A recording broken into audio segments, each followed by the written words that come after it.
जमा करना सीखेंगे। अब हमें कसर क्या है ये चीज तो हमको मालूम ही है, तो हमें क्या करना है, उन कसरों की जमा करना है।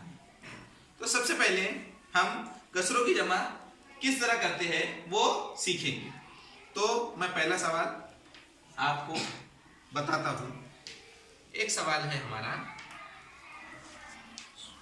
5/3, इसमें हमको जमा करना है।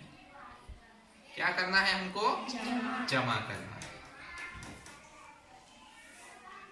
4/3, 5/3 में हमको 4/3 जमा करना है। ये क्या है? हमारी कसरों की जमा।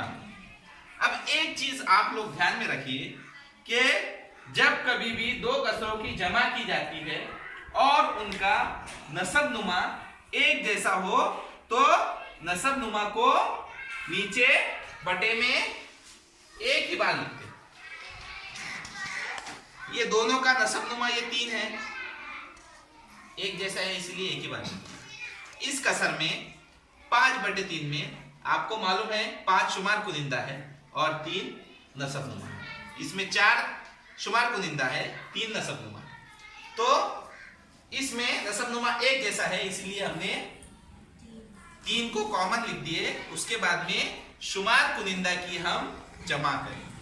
तो यहां पर 5 जमा 4। समझ में आ गया यहां तक आपको?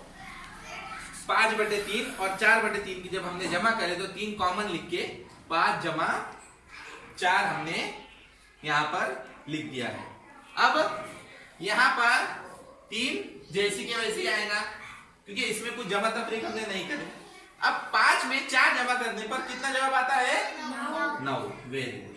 तो हम 9 यहां पर लिख देंगे, यानी 5 जमा 4 हो गया 9 और बटे में जो 3 थे वो जैसे के वैसे आ गए। इस तरह 5/3 जमा 4/3 की जमा करने पर जवाब आता है 9/3। तो इस तरह से हमको कसरों की जमा करनी है। अब इसके बाद में कौन अगला सवाल हल करेगा? करेंगे हल आप? चलिए मैं सवाल देता हूं आपको, लिखिए 13/7।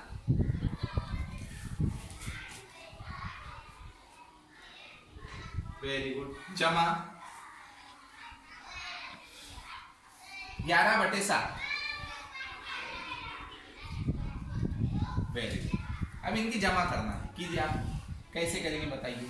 13 शुमार कुनिंदा है। हाँ। इस नसब नुमा इन दोनों, ये शुमार कुनिंदा, ये नसब नुमा इन दोनों की जमा। Very good. कीजिए आप। ये 7 नसब नुमा एक जैसी है, इसके साथ में 7 के साथ। Very good. दोनों में 7 नसब नुमा जो है तो एक जैसी है। नसब नुमा दोनों का 7 है और एक जैसी इसलिए हमने लिख दी। उसके बाद क्या करेंगे? इन दोनों की जमा। Very good.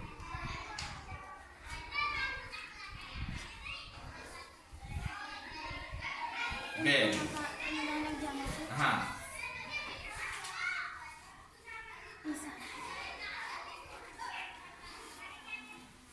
तो हमने देखा यहाँ पर कि कसरों की जमा किस तरह की जाती है। इस तरह से हम कसरों की जमा कर सकते हैं।